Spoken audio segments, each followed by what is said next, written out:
18 अप्रैल 1912 रात के करीब 9 बजे अप्रोक्सीमेटली 40,000 लोग किसी का इंतजार कर रहे थे। ये वो रात होने वाली थी जब न्यूयॉर्क सिटी दर्द के सैलाब में डूबने वाली थी। 3 दिनों से ये लोग एक जहाज का इंतजार कर रहे थे जिसका नाम कारपेथिया था। कारपेथिया अपने साथ एक ऐसी दर्दनाक कहानी लेकर आ रही थी जिसको सुनकर आज भी लोगों का दिल दहल जाता है। एक ऐसा जहाज जिसको बनाने वालों का ये दावा था कि ये कभी नहीं डूब सकती, लेकिन हुआ कुछ और ही।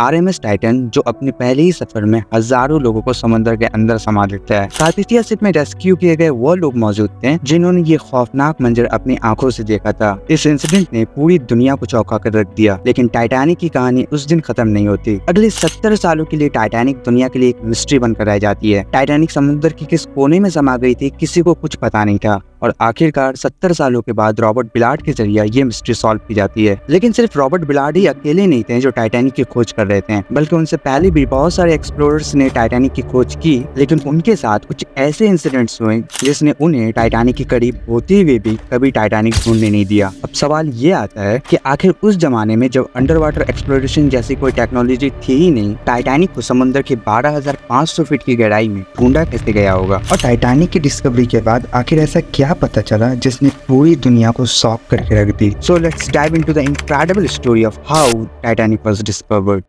15 अप्रैल 1912 द अनसिंकेबल कहे जाने वाला ship RMS Titanic north Atlantic ocean के तल में समा जाती है। टाइटैनिक के डूबने के बाद से ही उसे निकालने के लिए तरह तरह के प्रपोजल्स आने लगे। गगनहाइम्स, एस्टोर और वाइडनेट जैसी अमीर फैमिलीज शिप के रख को ढूंढने के लिए अच्छा खासा पैसा दे रहे थे। इन अमीर फैमिलीज ने मिलकर एक टीम बनाया जिसका मकसद था उनके फैमिली मेंबर्स की बॉडीज को समुद्र से निकालना, लेकिन इस प्लान को जल्दी एबेंडन कर दिया गया इसकी इम्प्रैक्टिकलिटी की वजह से। 1912 तक ऐसी कोई टेक्नोलॉजी थी ही नहीं जिससे डाइवर्स ओशियन की थोड़ी भी डेप्थ में जा सके। जब ऐसा ना हो सका तब कंपनी ने सोचा कि रख पर डायनामाइट्स गिराकर बॉडीज को हिलाया जाए ताकि बॉडीज सरफेस पे आ जाएं। लेकिन ओशिनोग्राफर्स ने सजेस्ट किया कि एक्सट्रीम प्रेशर की वजह से बॉडीज जेलेटिन लम्प्स में कॉम्प्रेस हो गए होंगे, इसलिए उन्हें इस प्लान को भी ड्रॉप करना पड़ा। इसी बीच 1914 में कुछ ऐसा होता है जो लोगों के दिमाग से टाइटैनिक को गायब ही कर देता है, और वो था वर्ल्ड वॉर 1 की शुरुआत। और अराउंड 40 साल में दुनिया ने देखा 2 वर्ल्ड वॉर, लेकिन इसी बीच टेक्नोलॉजीज में काफी एडवांसमेंट आ जाती है। After the world war the first actual attempt to find the wreck of Titanic was in July 1953 जब रिस्टन बिजली, जो इंग्लैंड के एक सैल्वेज कंपनी के फाउंडर थे, जिसका काम ही था डूबे हुए शिप्स को ढूंढना। बिजली की सबसे बड़ी प्रॉब्लम थी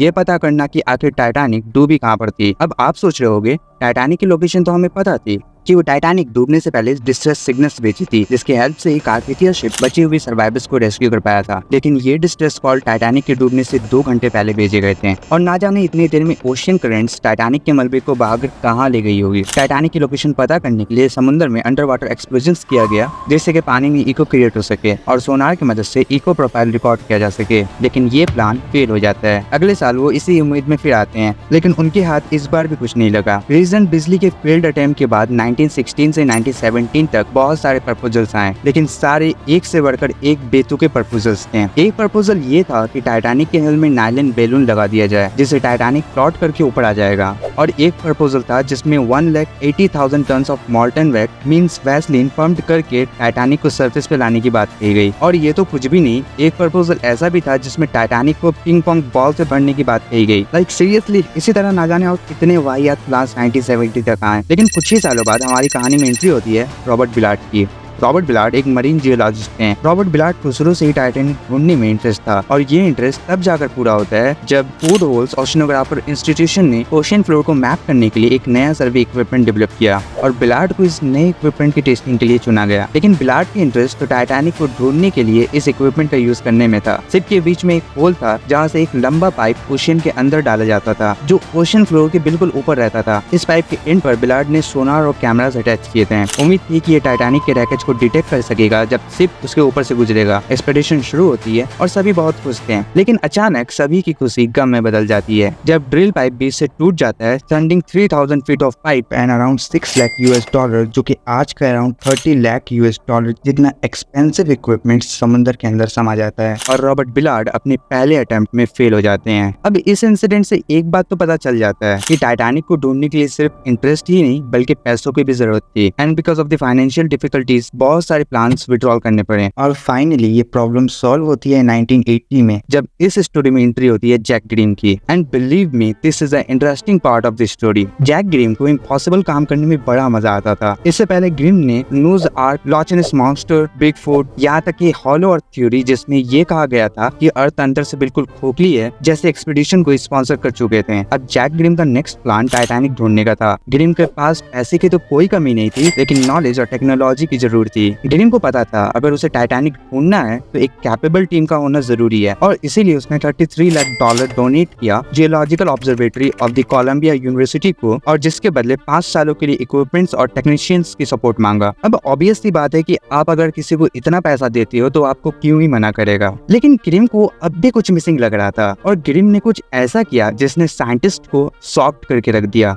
ग्रिम एक्सपीडिशन के लिए एक बंदर ले आता है। ग्रिम का कहना था कि ये बंदर ट्रेंड है मैप पर पॉइंट करने के लिए, और ये बंदर जहाँ उंगल रखेगा टाइटैनिक का मलबा वहीं होगा। साइंटिस्ट ये देखकर दंग रह गए, और हद तो तब हो गई जब साइंटिस्ट ने एक्सपीडिशन छोड़ने की धमकी दी और उनमें और बंदर में से किसी एक को चुनने को कहा। तो सारे लोग सरप्राइज्ड हो गए ये देखकर कि ग्रिम ने साइंटिस्टों को छोड़कर बंदर को चुना। लेकिन फिर बाद में किसी तरह ग्रिम को मना लिया जाता है साइंटिस्टों को ले जाने के लिए, और ग्रिम अपने बंदर को पीछे छोड़कर एक्सपीडिशन के लिए निकल जाता है। 1980 में ग्रिम का पहला एक्सपीडिशन शुरू होता है। एक्सपीडिशन में यूज किया जाने वाला मार्क सोनार और मैग्नेटोमीटर अनटेस्टेड था, और समंदर के खराब मौसम की वजह से ये इक्विपमेंट्स डिप्लॉय होने के लगभग 36 घंटे बाद ही खराब हो जाते हैं। फिर भी इसने 500 स्क्वायर नॉटिकल माइल्स का एरिया सर्वे किया और 14 पॉसिबल टारगेट्स आइडेंटिफाई किए हैं, लेकिन वहाँ कुछ भी नहीं मिलता, और खराब वेदर की वजह से ग्रिम को ये एक्सपीडिशन 3 हफ्ते में बंद करना पड़ता है। अगले साल ग्रिम एक बार फिर आता है, और वो पिछले बार से ज्यादा अच्छा सोनार सिस्टम इस बार ले आता है, लेकिन वेदर इस बार भी ग्रिम का साथ नहीं देती। लेकिन इसके बावजूद भी वो सारे 14 टारगेट्स कवर करता है, जहाँ उन्हें नेचुरल फीचर्स के अलावा कुछ भी नहीं मिलता। फाइनल डे के सर्वे को वो होपलेस होकर जा ही रहते हैं कि अचानक कैमरे की फुटेज में कुछ स्ट्रेंज सा दिखता है। जैसे जैसे कैमरा उसके करीब जाता है वो एक प्रोपेलर जैसा दिखने लगता है। ग्रिम को ये देखते ही यकीन हो गया कि ये टाइटैनिक है, और वो बॉस्टन वापस जाकर अपनी जीत का ऐलान कर देता है। हालांकि साइंटिस्ट ग्रिम की इस बात को मानने से इनकार कर देते हैं कि वो स्ट्रेंज सा दिखने वाला चीज टाइटैनिक ही था। ग्रिम अगेन 1983 में एक्सपीडिशन के लिए आता है, और बहुत सर्च के बाद भी उसे कुछ नहीं मिलता, और खराब वेदर की वजह से ग्रिम को वापस जाना पड़ता है। ग्रिम की तीनों एक्सपीडिशन फेल हो जाती है, लेकिन उसकी एक्सपीडिशन ने उस एरिया का काफी डिटेल्ड मैपिंग किया था जहाँ टाइटैनिक डूबी थी, और जिससे ये क्लियर हो गया था कि टाइटैनिक से भेजा गया डिस्ट्रेस सिग्नल इनएक्यूरेट था। हालांकि इसे टेक्निकल ग्लिच या ग्रिम की फूटी किस्मत कहा जाए कि उसका मार्क सोनार टाइटैनिक के ऊपर से गुजरा था, लेकिन उसे डिटेक्ट नहीं कर पाया। और यही नहीं बल्कि ग्रिम की 1981 की एक्सपीडिशन में डीप टाउ सोनार टाइटैनिक के मलबे से सिर्फ 3 किलोमीटर दूर था, लेकिन फिर भी उसे नहीं देखा जा सका। ग्रिम की इन सारी एक्सपीडिशन को न्यूज़पेपर और डॉक्यूमेंट्री के जरिए कवर किया जा रहा था। ग्रिम की एक्सपीडिशन पे बिलार्ड की भी नजर थी। बिलार्ड अपने पहले अटेम्प्ट में फेल होने के बाद भी हार मानने वालों में से नहीं थे, और इस बार वो ज्यादा एडवांस टेक्नोलॉजी बनाने की कोशिश में थे। लेकिन बिलार्ड के पास फंड्स की कमी थी, इसलिए वो अपने प्रोजेक्ट के बारे में नेवी को बताते हैं। नेवी इस प्रोजेक्ट के लिए मान तो जाती है, लेकिन एक कंडीशन पे। नेवी को टाइटैनिक के रेक में कोई इंटरेस्ट नहीं था। यूएस नेवी चाहती थी कि बिलार्ड अपने इक्विपमेंट का यूज करके उनके न्यूक्लियर सबमरीन यूएसएस थ्रेसर और यूएसएस स्कॉर्पियन जो 1960 में अटलांटिक ओशन में डूब गई थी उसे ढूंढे। बिलार्ड नेवी के कंडीशंस को मान लेता है और अपनी न्यू इक्विपमेंट आर्गो पर काम करना शुरू कर देता है। यूएस नेवी इस मिशन को सीक्रेट रखना चाहती थी, और इसलिए बिलार्ड को 1984 में आर्गो पर टेस्ट करने और टाइटैनिक ढूंढने के बहाने डिप्लॉय किया गया, जबकि असल में उनका मिशन था दोनों सबमरीन के रिकेट साइट को मैपिंग करना। और फाइनली बिलार्ड सबमरीन को ढूंढने में सक्सेसफुल रहता है। 1985 में उन्हें फिर से एक बार यूएसएस स्कॉर्पियन की मैपिंग के लिए भेजा जाता है। मैपिंग कंप्लीट होने के बाद एक्सपीडिशन खत्म होने में सिर्फ 12 दिन बचे होते हैं। बिलार्ड को पता था कि इतने कम वक्त में तो वो अकेले टाइटैनिक ढूंढ नहीं सकता, इसलिए बिलार्ड ने फ्रांस नेशनल ओशनोग्राफर एजेंसी से मदद मांगी। इस एजेंसी ने रिसेंटली एक हाई रेजोल्यूशन साइड स्कैन सोनार डेवलप किया था,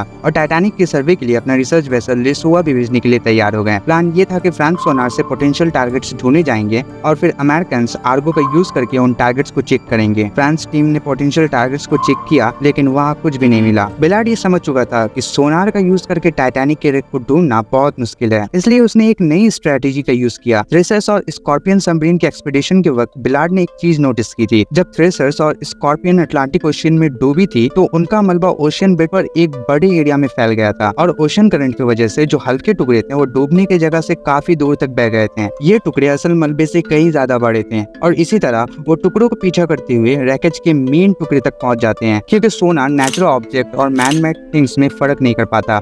लेकिन कैमराज ये कर सकता था। बिलार्ड को ये पता था जब टाइटैनिक डूबा उस रात ओशियन करंट साउथ की तरफ जा रही थी, इसलिए रैकेज के टुकड़े भी साउथ की तरफ ही बह गए होंगे। बिलार्ड के पास बहुत ही कम दिन बचे होते हैं। सब लोग ना उम्मीद हो चुके थे कि अचानक 1 सितंबर 1985 को रात के 1 बजे स्क्रीन पर कुछ ब्लरी सा दिखता है। जैसे जैसे कैमरा उसके पास जाता है वो ऑब्जेक्ट क्लियर होने लगता है। एक क्रू फौरन दौड़ता हुआ बिलार्ड के रूम की तरफ जाता है और उन्हें बुलाकर लाता है। Within a second Ballard monitor room में पहुंच जाते हैं और कुछ ही देर में एक बड़ा सा शेप स्क्रीन पे दिखने लगता है और ये शेप कुछ और नहीं बल्कि टाइटैनिक के बॉयलर का होता है। और फाइनली 73 सालों के बाद टाइटैनिक की तलाश खत्म होती है। सारे क्रू मेंबर्स के बीच सेलिब्रेशन शुरू हो जाती है।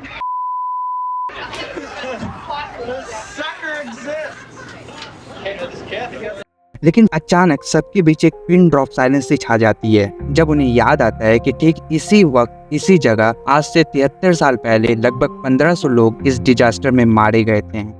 1991 में टाइटैनिक के रेक पर साइंटिफिक एक्सपीडिशन शुरू हुई और जब टाइटैनिक के हल के एक टुकड़े पर रिसर्च किया गया तो पता चला कि जब टाइटैनिक आइसबर्ग से टकराई तो उसके हल का स्टील ब्रिटल फैक्टर की वजह से टूट जाती है। नॉर्मली स्टील डक्टाइल होती है, मतलब कि जब उस पर फोर्स लगती है तो वो बैंड हो जाती है और ब्रेक होने से पहले एनर्जी को ऑब्जॉर्व कर लेती है। लेकिन फ्रीजिंग टेम्परेचर में स्टील का बिहेवियर चेंज हो जाता है। फ्रीजिंग टेम्परेचर ने टाइटैनिक स्टील में डक्टाइल टू ब्रिटल ट्रांजिशन को एक्टिव कर दिया था। इसका मतलब है कि स्टील जो नॉर्मली बैंड करता अब ब्रिटल हो गया।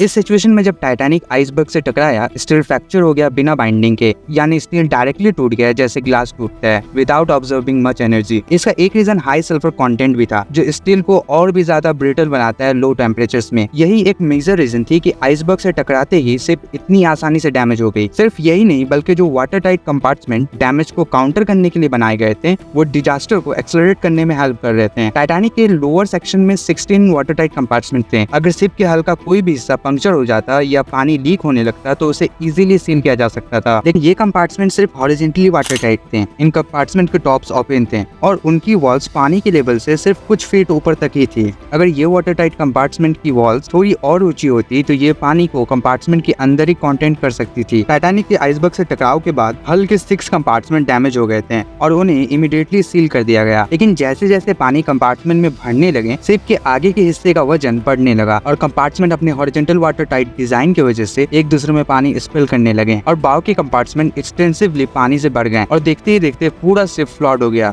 जिससे टाइटैनिक सिर्फ 3 घंटे में ही समुद्र के अंदर समा गई। हालांकि ये डिजाइन फ्लो टाइटैनिक के डूबने का असल वजह तो नहीं था, हाँ, लेकिन अगर ये कंपार्टमेंट नहीं होते तो टाइटैनिक हॉरिजॉन्टल रहती और पानी शिप के अंदर इवनली स्प्रेड होता। इस हालत में भी टाइटैनिक इवेंचुअली डूब ही जाती, लेकिन कुछ घंटे और फ्लॉट रहने के बाद डूबती। साइंटिस्ट के मुताबिक इतना टाइम काफी होता नियर बाय शिप को टाइटैनिक के लोकेशन पर पहुंचने के लिए, जिससे सारे पैसेंजर्स और क्रू को बचाया जा सकता था।